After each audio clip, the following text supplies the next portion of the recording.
क्या आप भी एक ही घर में रहते हैं, एक ही बेड शेयर करते हैं और यहाँ तक कि एक ही टेबल पर बैठकर आप लोग खाना भी खाते हैं, बातें भी होती हैं, लेकिन फिर भी दिलों के दरमियान लाखों मील का एक अजीब-सा डिस्टेंस फ़ील होता है।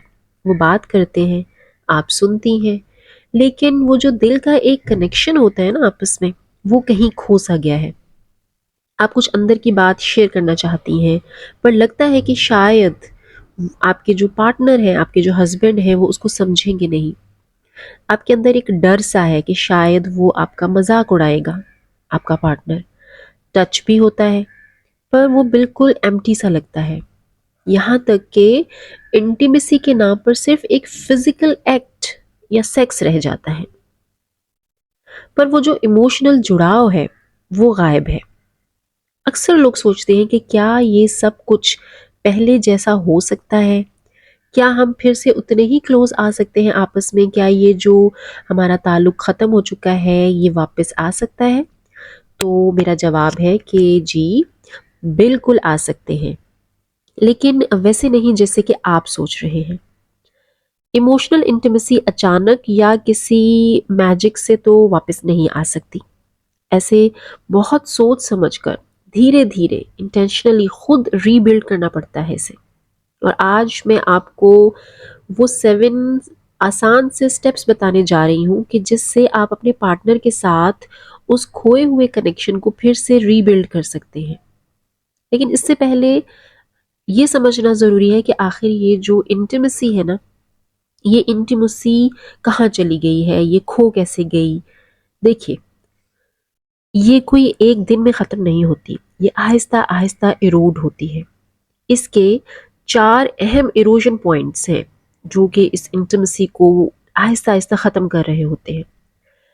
जिनमें से जो फर्स्ट इरोजन पॉइंट है, वो है जिसको कि हम साइकोलॉजी में एक टर्म यूज़ होती है, बिड्स फॉर कनेक्शन।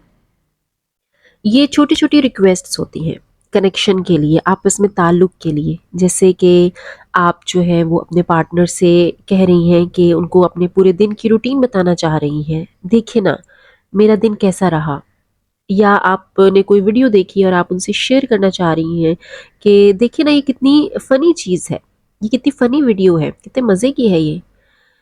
तो जब ये बिड्स इग्नोर हो रही होती हैं या इन बिड्स को रिजेक्शन मिल रही होती है, तो बार-बार के जो रिजेक्शन के दर्द से बचने के लिए फिर आप क्या करते हैं, आप बिड्स देना ही फिर बंद कर देते हैं।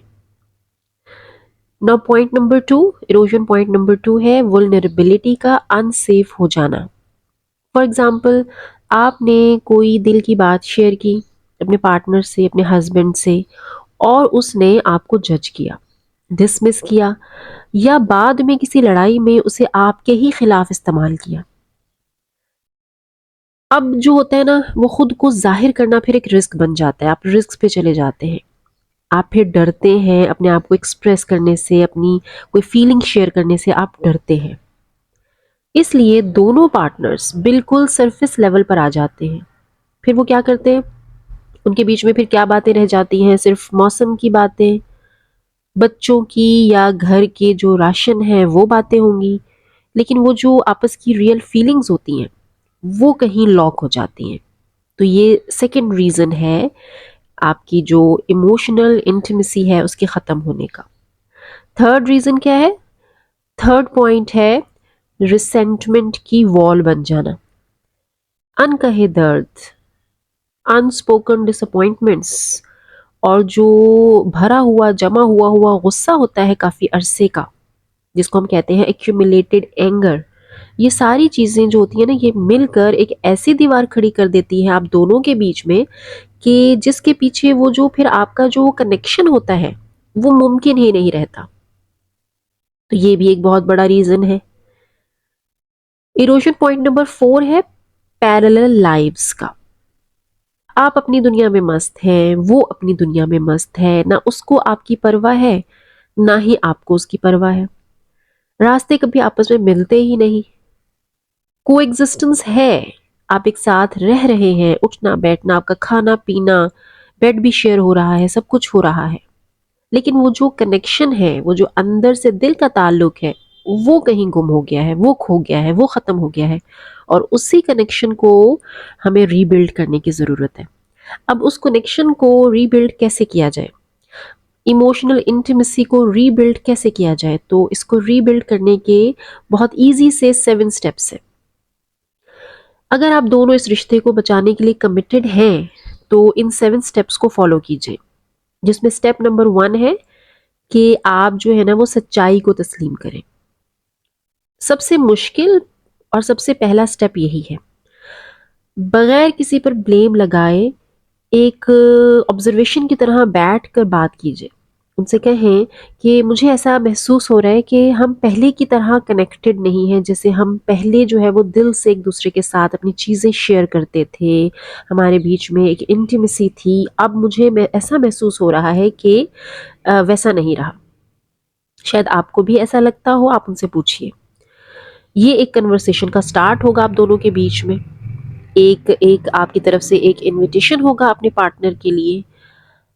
लेकिन अगर आपका पार्टनर ये कह दे कि तुम ओवरथिंकिंग कर रही हो, ऐसा नहीं है, तुम गलत सोच रही हो, खामखा तुम जो है ना अपने दिमाग के ऊपर ज़ोर डाल रही हो, तो ओवरथिंकिंग है तुम्हारी, तो फिर प्रॉब्लम है।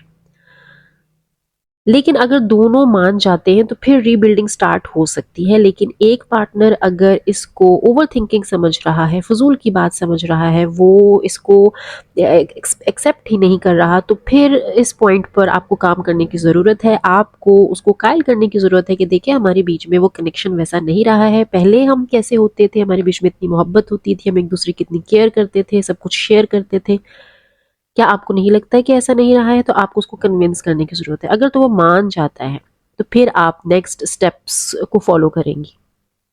तो इसलिए स्टेप नंबर 1 थोड़ा-सा मुश्किल है और उसके बाद अगर आप इस मुश्किल को क्रॉस कर लेती हैं, तो फिर आप जो है वो स्टेप नंबर 2 पर जाएँगी। और स्टेप नंबर 2 क्या है कि सेफ्टी फर्स्ट, वल्नरेबिलिटी लेटर। अक्सर लोग बहुत बड़ी मिस्टेक कर जाते हैं। वो सोचते हैं कि चलो अपनी सारी जो वल्नरेबिलिटी है वो हम ज़ाहिर कर देते हैं और इंटिमेसी आ जाएगी, जो कि गलत है। पहले एक सेफ एनवायरनमेंट बनाएं जहाँ पार्टनर जो है वो बगैर किसी डर के बोल सके। आप अपनी हर आपकी जो सारी फीलिंग्स हैं वो आप अपने पार्टनर के साथ शेयर कर सकें। अब सेफ्टी कैसे बनती है? Listen without judgement. जब पार्टनर कुछ कहे, अपनी कोई बात आपसे शेयर करे या आप उससे शेयर करें, तो फौरन रिएक्ट मत कीजिए। अगर आपको बात पसंद नहीं भी आई है तो रिएक्शन मत दीजिए, खामोश हो जाइए। ना ही खुद को डिफेंड करने या फिक्स करने की कोशिश कीजिए। उन्हें सुने और कहें कि मैं समझ रही हूँ तुम्हारे लिए ये मुश्किल रहा होगा, ताकि वो और ओपन हो सके। उसको और ओपन कीजिए और उसको उसको स्पेस दीजिए कि वो खुद को अच्छे से आपके सामने एक्सप्रेस कर सके। रिएक्ट करके आप क्या करेंगे कि उसको वहीं पर आप जो है वो खामोश करवा देंगे और वो फिर आपसे और पीछे हट जाएगा और वो जो आपके बीच की इंटीमेसी है वो मज़ीद ख़राब हो जाएगी। Now this was step number 2। Now come to step number 3, respond to bids. अब आपको कॉन्शियसली अपने पार्टनर की बिड्स पर रिस्पॉन्ड करना है। जैसे अगर पार्टनर बोले कि ये देखो, तो अपना फ़ोन साइड पे रखकर जेन्युइन इंटरेस्ट के साथ रियल या कोई वीडियो देखते हैं। अगर आपका पार्टनर कुछ ऐसा कहे या आप उनसे कहें कि मैं कुछ बताना चाहती हूँ आपको, तो पूरी तवज्जो देनी चाहिए आपके पार्टनर को या आपको। एक दूसरे को पूरी तवज्जो देनी चाहिए, उसकी वैल्यू को, छोटी-छोटी बातों को भी वैल्यू देनी चाहिए। उसकी किसी बात को फ़ुज़ूल समझकर और उसको इग्नोर नहीं कर देना चाहिए। आपके लिए वो फ़ुज़ूल बात हो सकती है, लेकिन आपका जो पार्टनर है उसके लिए वो बहुत वैल्यूएबल बात है, तो आप उसकी बात को वैल्यू दीजिए। यहीं से आपकी जो इंटिमेसी है वो डेवलप होना शुरू होगी। रिसर्च कहती है कि जो 86% सक्सेसफुल कपल्स होते हैं ना, वो इन छोटी-छोटी बिड्स का जवाब देते हैं। जबकि जो स्ट्रगलिंग कपल्स होते हैं, वो सिर्फ 33% रिस्पॉन्ड करते हैं और बाकी के बिड्स को वो रिजेक्ट कर देते हैं या इग्नोर कर देते हैं। हर एक बिड एक ईंट है, जो आप यूँ समझ लें कि एक मोहब्बत की दीवार बनाती है आप दोनों के बीच में। इसलिए इन बिड्स को वैल्यू देना सीखें। अच्छा, अब स्टेप नंबर 4 क्या है? स्टेप नंबर 4 है आहिस्ता-आहिस्ता अपने दिल की बात कहें। जब रिश्ता थोड़ा सेफ होने लगे तो फिर आप जो है ना वो अपनी वल्नरेबिलिटी को इंटरवीन करें, लेकिन बहुत आहिस्ता। पहले छोटी चीज़ों से शुरू करें, जैसे आज ऑफिस में मुझे बहुत बुरा लगा, या मुझे कभी-कभी लगता है कि मैं शायद एक अच्छा बाप नहीं बन पा रहा, या मैं शायद एक अच्छी माँ नहीं बन पा रही। अब पार्टनर का रिस्पॉन्स देखें कि वो फिर आपको क्या रिस्पॉन्स देता है आपकी इस बात पर, इस तरह की बातों पर।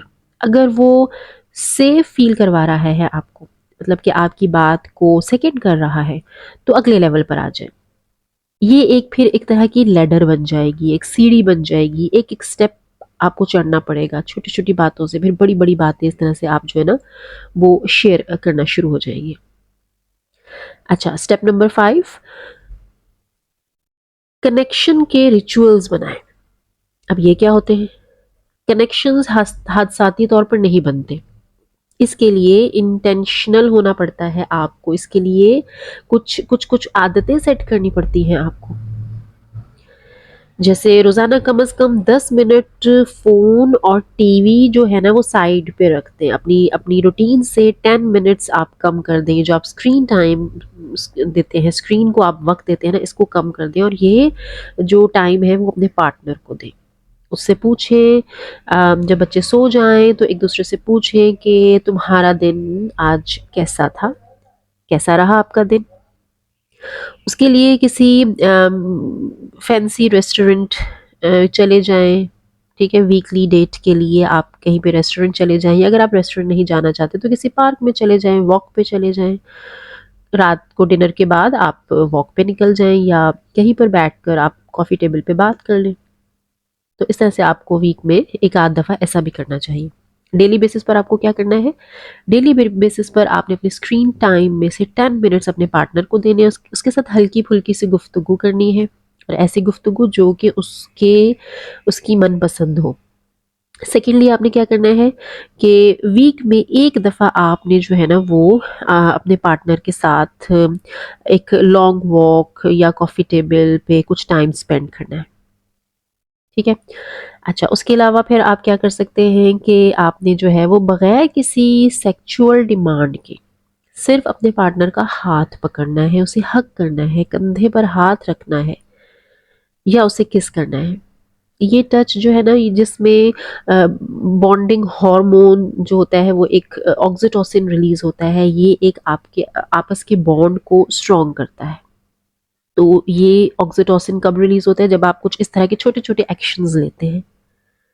अच्छा, उसके अलावा एक और काम आप कर सकते हैं कि एप्रिसिएशन। रोज़ पार्टनर की किसी एक अच्छी बात को नोटिस करें और उसे थैंक यू कहें। जैसे आपका बहुत शुक्रिया कि आज आपने जो है ना घर के काम में मेरी हेल्प की। मैंने नोटिस किया, इससे सामने वाले को फ़ील क्या होता है। आप ये नोटिस करें कि आप ऐसा बोलकर उसकी फीलिंग्स को नोटिस करें कि उसको कैसा फ़ील होता है, और आप देखेंगे कि उसको बहुत अच्छा फ़ील होगा। ठीक है? तो यहाँ पे हमारा स्टेप नंबर 5 कंप्लीट होता है। Now come to step number 6, और वो क्या है? रप्चर्स को रिपेयर करना। कोई भी कपल परफेक्ट नहीं होता, ये मेरी बात आप याद रखें कि बहुत से कपल्स आपको परफेक्ट नज़र आते हैं, लेकिन कोई भी उनमें भी कुछ ना कुछ इम्परफेक्शंस ज़रूर होती हैं। झगड़े और दुखी दिल जो होते हैं वो सबके ही होते हैं। फ़र्क ये है कि आप उसे कितनी जल्दी रिपेयर कर लेते हैं। गुस्से के साथ मत सोइए। फ़ौरन जाकर कहें कि मुझे लगता है कि हमारी बातचीत में कुछ गलत हुआ है। शायद कसूर मेरा था, तो फिर आप एक्सेप्ट कर लीजिए अपनी गलती को। अगर आपकी गलती नहीं भी है तो चलें, फिर ये मत कहें कि अब कसूर मेरा था, लेकिन जो है वो आप अपने इस क्लैश को ख़त्म कर दीजिए, और पूरी रात मत गुज़रने दीजिए इसी क्लैश में। स्टेप नंबर 7 है प्रोफेशनल हेल्प। अगर आपको लगता है कि आप बिल्कुल स्टक हो चुके हैं, जैसे सालों की नफ़रत है, कोई बहुत बड़ा धोखा दिया है आपके पार्टनर ने, या कोई पुराना कोई ड्रामा चल रहा है और महीनों की कोशिश के बावजूद भी कोई प्रोग्रेस नहीं हो रही, तो फिर जो होता है ना, आपको थेरेपी की तरफ जाना पड़ेगा। और जो कपल्स थेरेपी होती है, इसको लेने में कोई कोई कोई बुराई नहीं है, ये कमज़ोरी नहीं है, बल्कि ये तो एक विज़डम है कि आपने उसको रियलाइज़ कर लिया कि आपका जो रिश्ता है वो ख़त्म होने की तरफ जा रहा है, उसमें वो इंटिमेसी नहीं रही है, उसमें वो कनेक्शन नहीं रहा है। तो उस कनेक्शन को रीबिल्ड करने के लिए अगर आप थेरेपी ले लेंगे, तो इसमें क्या ही मुज़ायका है।